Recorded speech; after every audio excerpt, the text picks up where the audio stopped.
to the famous doctor who tried to take my license for doing my job. If you ever happen to hear this, and men like you do not usually listen to women like me, I want you to know one thing. I would do it again. Every bit of it. I would refuse that prescription 100 times over, knowing everything it would cost me, because the alternative was a dead woman, and there is not a license or a reputation on this earth worth that. My name is Camille Boyd. I am 47 years old, and I am a pharmacist, and for almost 20 years I have owned the little neighborhood pharmacy on the corner of a working ward here in Houston, Texas. And I want to tell you about the worst year of my professional life. The year a powerful man tried to destroy everything I had built because I would not hand him back the easy lie he wanted, which was that a pharmacist is just a clerk who counts the pills the doctor orders. We are not. And the day I proved it, I nearly lost everything for it. Before I go on, let me speak to one particular person listening tonight. If you have ever done the exact right thing, the brave and the correct and the honest thing, and gotten punished for it instead of thanked, if doing your duty made you a target while the people who cut corners sailed right on by, tell me about it in the comments. Tell me what it cost you to refuse to look away. Because I have a feeling this room is going to fill up with people who were made to suffer for their own integrity. And I want every single one of you in here with me tonight. Now let me tell you what a pharmacist actually is, because almost nobody knows, and it is the heart of this whole story. People think the doctor is the last word. The doctor writes the prescription, and then some person behind a counter just puts the right number of pills in the right bottle and slaps a label on it. That is what they think I do. What they do not understand is that the law itself does not see it that way, and for a very good reason. Under the law, a pharmacist carries what is called a corresponding responsibility. That means I am not merely permitted to question a dangerous prescription, I am required to. I am the second set of eyes, the last line of defense between a doctor's pen and a patient's body. The doctor sees the patient for 15 minutes. I see the whole picture. I see every other medication that patient is taking from every other doctor, the ones the prescribing physician often does not even know about. I am the one person in the entire chain whose job it is to look at everything at once and ask the question nobody else is positioned to ask, which is, wait, do these two things together kill this person? That is my job. That is the sacred middle of my job, to be the one who says, wait. And in a neighborhood like mine, that gate matters more than the people downtown will ever understand.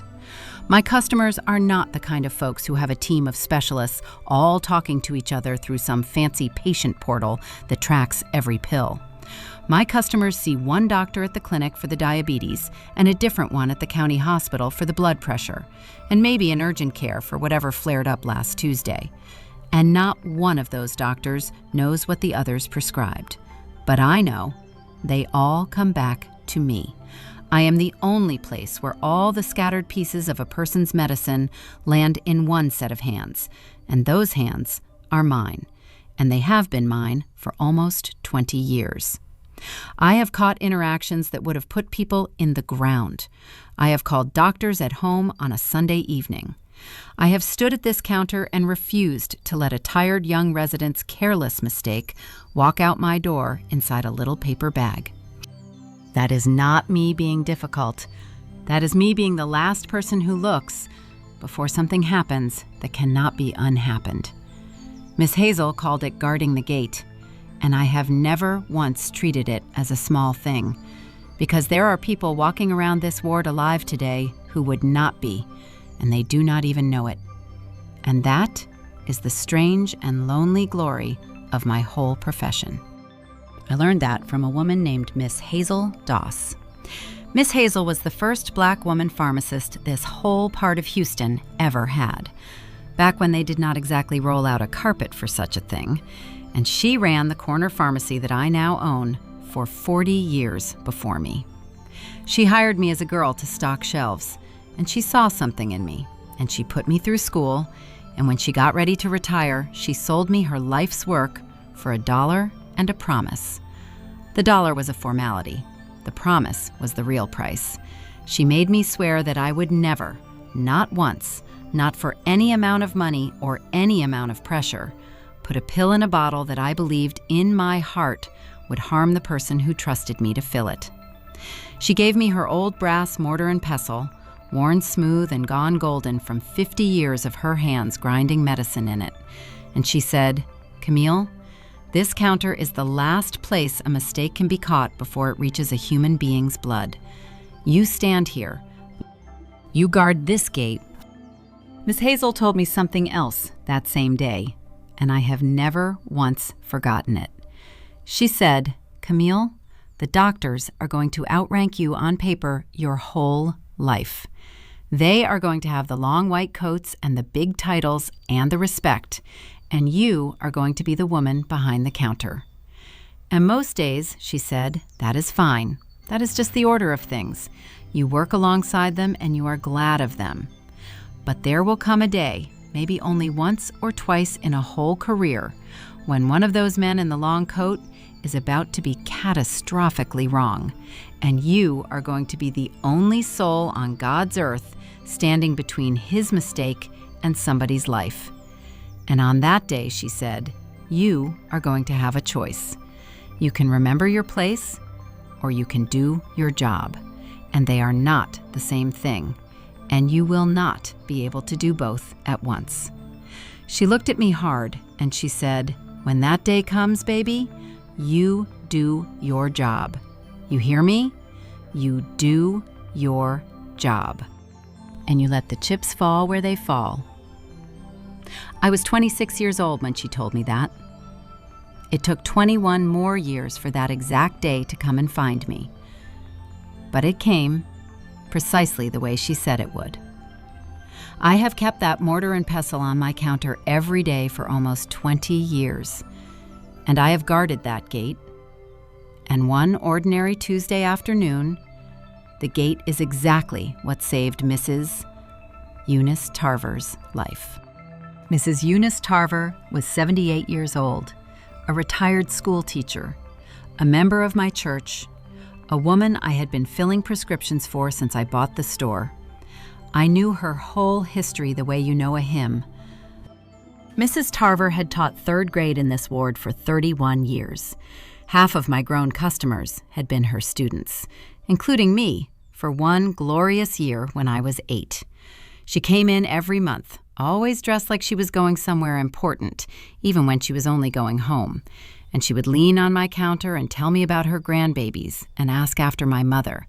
And I would walk her through her medications, one at a time, slow, the way you do for somebody whose eyes are not what they used to be. She trusted me completely. She used to say, "Camille, I do not understand a word of what these pills do, but I understand you, and that is enough for me." Do you hear the weight in that? I understand you, and that is enough. There is no label on any prescription bottle that carries more responsibility than a sentence like that one. So when her prescription came across my screen, with death hiding quietly inside it, it was not some abstract patient, some name. It was Mrs. Tarver, who taught me my times tables, who was trusting me with her life precisely because she could not read the danger herself. I was the only thing standing between her and a mistake she never could have seen coming. You tell me how a woman signs an apology for that. And that Tuesday, a new prescription came through for her from a doctor named Lawrence Whitlock. Now, Dr. Whitlock was not just any doctor. He was a famous one, a big-name specialist with a wing of the hospital named after him and his face on a billboard off the freeway. The kind of doctor who has been told he is brilliant so many times by so many people that he has stopped being able to imagine he could ever be wrong. And the medication he had prescribed for Mrs. Tarver, all by itself, was a perfectly normal medication. But Mrs. Tarver was already on something else, something for her heart, prescribed by a different doctor. That Dr. Whitlock either did not know about or had not bothered to check. And those two medications, the new one and the old one, taken together in a woman of her age with her kidneys, do not mix. They interact, they build up in the body, and they can stop a heart. I saw it the second it came across my screen, because seeing it is my entire job. And I felt the cold drop in my stomach that every pharmacist knows, the one that says, somebody is about to die, and you are the only one who noticed. I want to be very clear about what I did and did not do. Because Dr. Whitlock would later make a great deal out of twisting it, I did not refuse that prescription out of spite. I did not diagnose Mrs. Tarver. I did not change her treatment. I did not practice one single second of medicine. I did the one thing the law and my license require me to do when I see a danger on a prescription, which is to stop and to call the prescriber and to confirm. That is the system working exactly the way it is designed to work. The prescriber writes, the pharmacist checks, and when the two of us put our heads together, the patient is twice as safe as either one of us alone. That is the whole beautiful idea of it. All Dr. Whitlock had to do on that phone call was take 10 seconds to hear the words cardiac medication and say, "Let me look at that." 10 seconds. That is all that stood between him and being the doctor whose pharmacist caught something, who said thank you, and went on with his day, a little humbled and a lot relieved. Instead, he chose to be offended. He heard a woman question him, and his pride came up so fast and so hot that it burned right through his own judgment, and he never even heard the danger I was trying to hand him. His ego was, in the most literal sense, louder than the alarm I was ringing about his own patient's life. So I did exactly what I am trained and sworn and legally bound to do. I picked up the phone, and I called Dr. Whitlock's office to flag it, professional to professional, the way it is supposed to work. I was respectful, I was careful. I said, "Doctor, I have a concern about an interaction with Mrs. Tarver's cardiac medication, and I wanted to confirm with you before I fill this." And what I got back, when they finally put him on the line, was not a thank you, it was an explosion. That man talked to me like I was something he had scraped off his shoe. He wanted to know who I thought I was. He told me he had been practicing medicine for 30 years, that he did not need a pharmacist. And he said that word, pharmacist, the way you would say a slur, to second-guess him. I have turned that over in my mind 1,000 times since, the way he said it, because the medicine was never really what offended him. Doctors and pharmacists disagree about prescriptions every single day, all over this country, and almost every time it is settled in 30 civil seconds and everybody goes back to work. What offended Lawrence Whitlock was not that I questioned a dosage. It was who was doing the questioning. It was the whole arrangement of the world being violated. The one where he stands at the top and I stand behind a counter, and the arrow of correction only ever points downward. For me, a woman he had never laid eyes on, to point that arrow up at him, to suggest that the great man's hand had slipped, that was the unforgivable thing. Not the danger to his patient, the danger to his picture of himself. I have run into that exact wound in powerful people more times than I can count. The ones who can survive almost anything, except being corrected by somebody they had already filed away as beneath them. And I have learned that a wounded ego with power behind it is the most dangerous thing in any room. More dangerous than any interaction on any shelf, because it will burn down everything around it before it will admit that it was wrong. He told me to fill the prescription as written, immediately, and that if I had a problem with that, he would make sure I regretted it.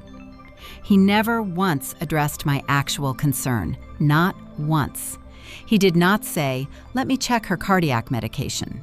He did not say, "Walk me through the interaction." He just pulled rank, because in his mind, the conversation was not about medicine at all. It was about a little pharmacist, a black woman behind a counter, having the audacity to suggest that the great Dr. Whitlock had made a mistake. And here is the moment the whole rest of my year turned on. Because I will be honest with you, I was scared. I knew exactly who he was and exactly what he could do to me. And every easy instinct in my body said, just fill it. Camille, you flagged it. You covered yourself. You told him, it is on him now. You are off the hook. But it would not have been on him. It would have been on Mrs. Tarver, in a casket, and on me for the rest of my life, knowing I had seen it coming and put the pills in the bottle anyway because a man yelled at me. So I did not fill it. I told Dr. Whitlock, as calmly as I have ever said anything, that I would not be filling that prescription as written, that my corresponding responsibility would not allow it, and that I would be reaching out to Mrs. Tarver's cardiologist directly. And then I hung up the phone on the most powerful doctor in Houston, and my hands were shaking, and I absolutely knew, that I had just made an enemy who would come for everything I owned. I called the cardiologist, he pulled up her chart, and he went quiet on the phone. And then he said, "Oh my God." And that, "Oh my God," is the sound of a life being saved. They got her the right medication. Mrs. Eunice Tarver went to her grandson's wedding 3 weeks later and danced.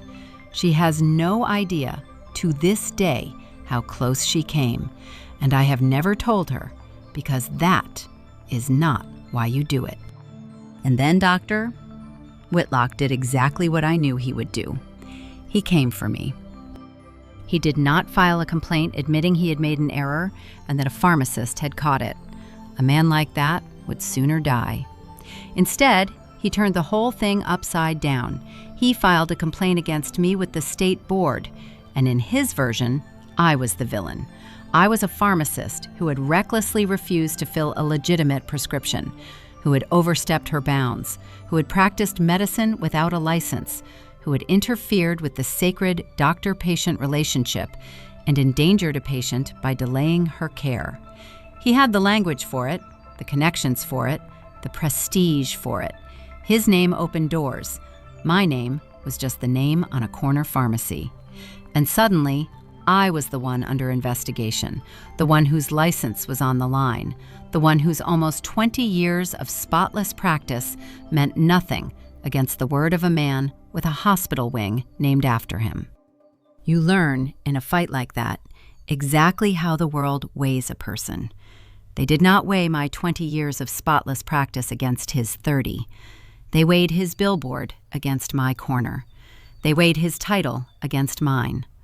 A pharmacist said one thing, and a renowned physician said the opposite, and you could watch people's faces do the arithmetic and land, almost every time, on him, because he looked like authority, and I looked like the help. The board had to investigate, because a complaint is a complaint, but I could feel which way the wind wanted to blow. And the cruelest part was how it crept into my own building. A few longtime customers quietly started taking their prescriptions elsewhere, not because they believed I had done anything wrong, but because nobody wants their family's medicine handled by a pharmacist who is, as the whisper went, in some kind of trouble with the state. I had spent 20 years earning a trust that a powerful man's lie could chip at in a matter of weeks. I would sit in my car some mornings before I unlocked the door and just breathe, because I did not know on any given day whether I was about to walk into the place I had built or the slow wreckage of it. The word went around, the way it does. Some patients got nervous. You would too if you heard your pharmacist was under investigation by the board. The thing I had spent my whole adult life building, the trust of a community, the only real asset a neighborhood pharmacy has, started to develop hairline cracks. and every one of those cracks had been put there by a man protecting his own ego from the truth that a woman behind a counter had been right and he had been wrong. And I am going to tell you about the night I almost gave it all away. My lawyer, a good and honest man, sat me down and he told me the truth, which was that fighting this would cost me a fortune I did not have and might drag on for years, and that even if I won, the cloud might never fully lift. And then he told me there was an easier road. Dr. Whitlock's people had signaled that this could all go away quietly if I would just sign a statement, a soft one, acknowledging some vague fault on my part, some failure of professional communication, and agree to a little remedial training and apologize. Just apologize, Camille, and it disappears. And I sat at my kitchen table with that statement in front of me, 53 years old in my spirit, if not my body, tired down to the bone, and I thought, sign it. Make it stop. What does it matter if you say a few words that are not true, if it gives you back your peace? I am not too proud to tell you that I picked up the pen, I held it right over the line where my name was supposed to go, because I was so tired, and the fight was so big, and I am only one woman with a corner store and a mortgage, and he was an institution. And signing felt like survival. But something stopped my hand, and I want to tell you exactly what it was, because it was very specific. It was the thought of the next pharmacist, some young woman, 26 years old, the way I had been when Miss Hazel warned me, standing at her own counter someday, looking down at a dangerous prescription from some important man, deciding whether to ring the alarm. And I thought, if I sign this, if I let them write it into the permanent record that the pharmacist was the one at fault for catching the error, then I have just made it that much harder for that young woman to do the brave thing. I will have taught the whole profession a lesson, and the lesson will be, when the powerful man yells, you put the pills in the bottle and you apologize for noticing. I could not be the one who taught that lesson. Miss Hazel did not guard that gate for 40 years so that I could be the one who finally handed somebody the key to it. And then I drove to the pharmacy. Late. After dark. And I let myself in. And I stood at my counter in the dark. And I picked up Miss Hazel's mortar and pestle, the one worn gold by her hands. And I thought about the promise. You guard this gate. And I thought about Mrs. Eunice Tarver dancing at that wedding, alive, because I had not signed away my judgment when a powerful man told me to. And I understood that if I signed that apology, if I let them write it into the record that I had been at fault for saving a woman's life, then I was not just lying about myself. I was unguarding the gate. I was telling every pharmacist who came after me that when a famous doctor yells, you put the pills in the bottle and you say you are sorry for noticing. And Miss Hazel did not sell me this gate for $1 so that I could hand it over to the first powerful man who pushed. I tore up the statement. I told my lawyer we were going to fight, and we were going to fight with the truth. Because the truth was, the one thing Dr. Whitlock could not buy or scare or pull rank on, and here is what the truth did.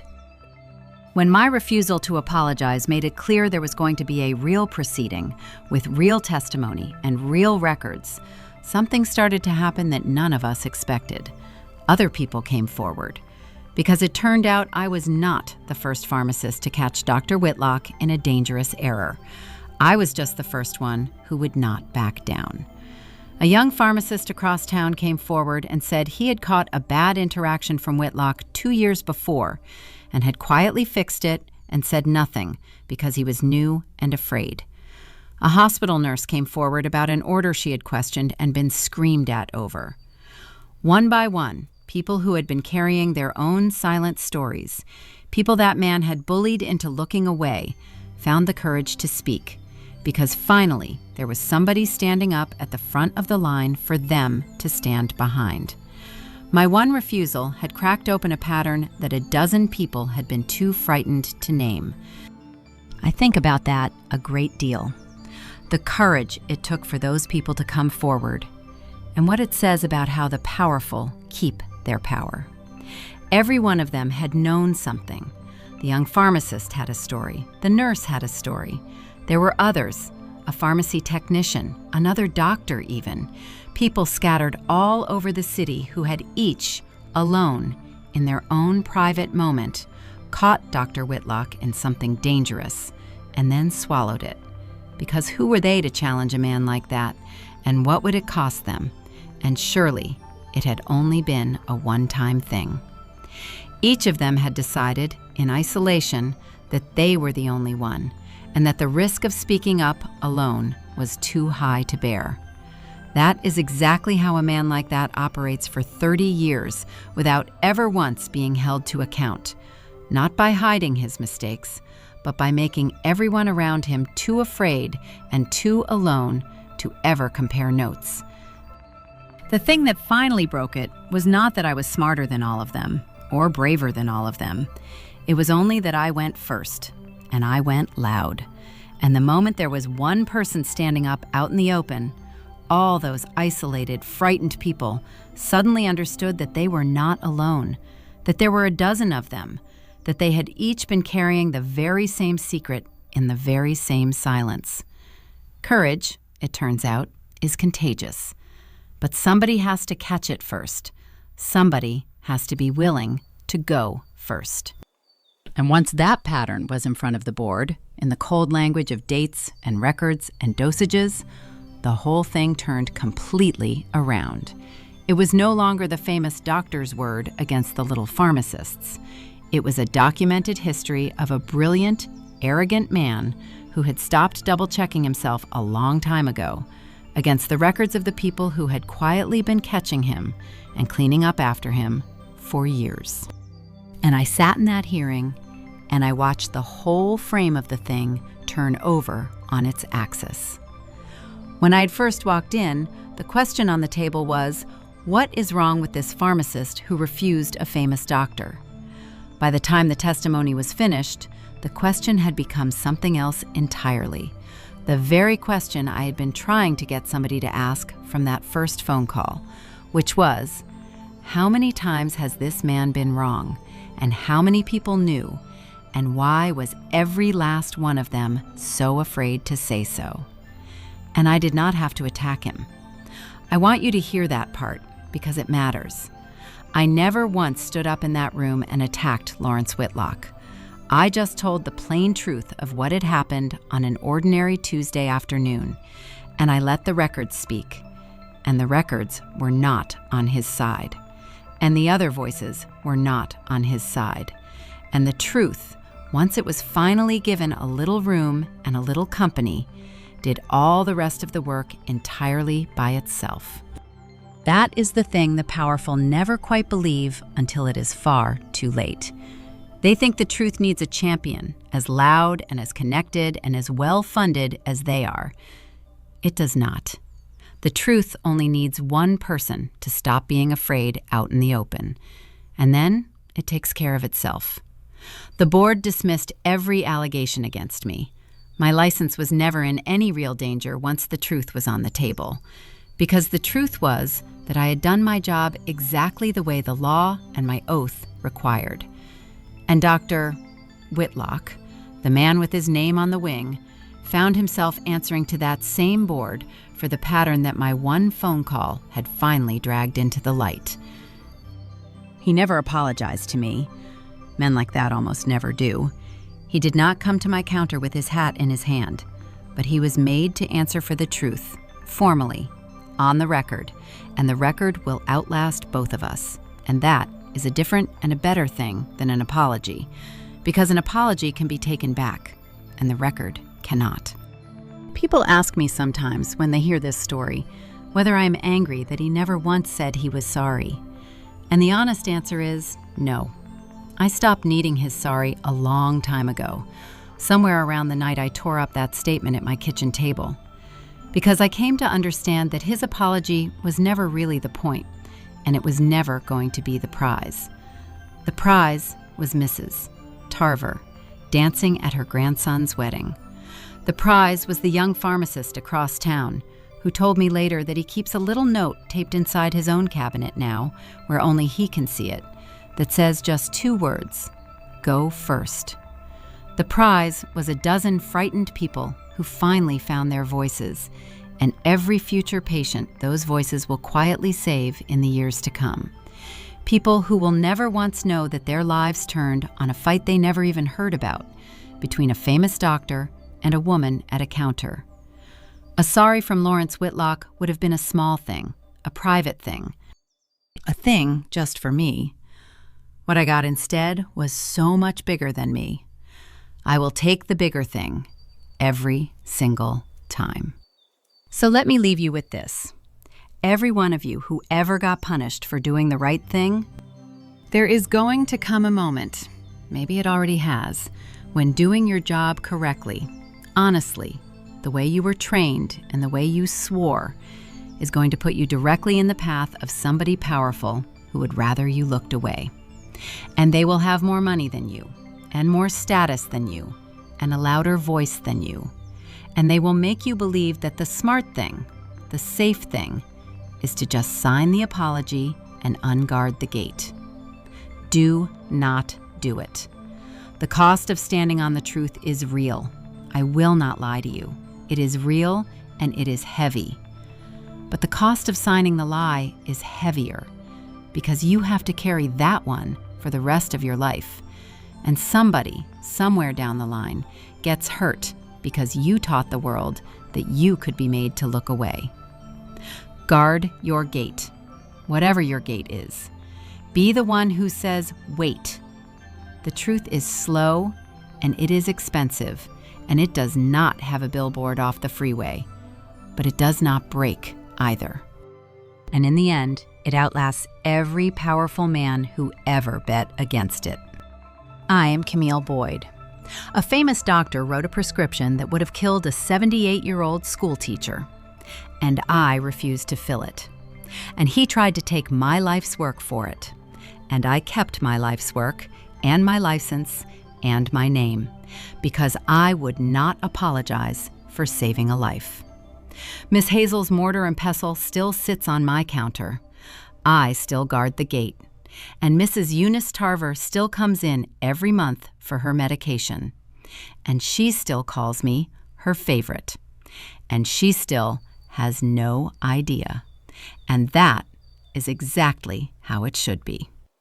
If you ever did the right thing and got punished for it instead of thanked, get down in the comments and tell me what it cost you. Somebody scrolling tonight is sitting at a kitchen table right now with an apology in front of them that they know is a lie.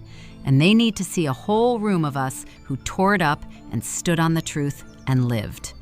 And if this story reached you, you already know how to find the next one. Go on and guard your gate. Be the one who says, wait. The truth outlasts them. It always has.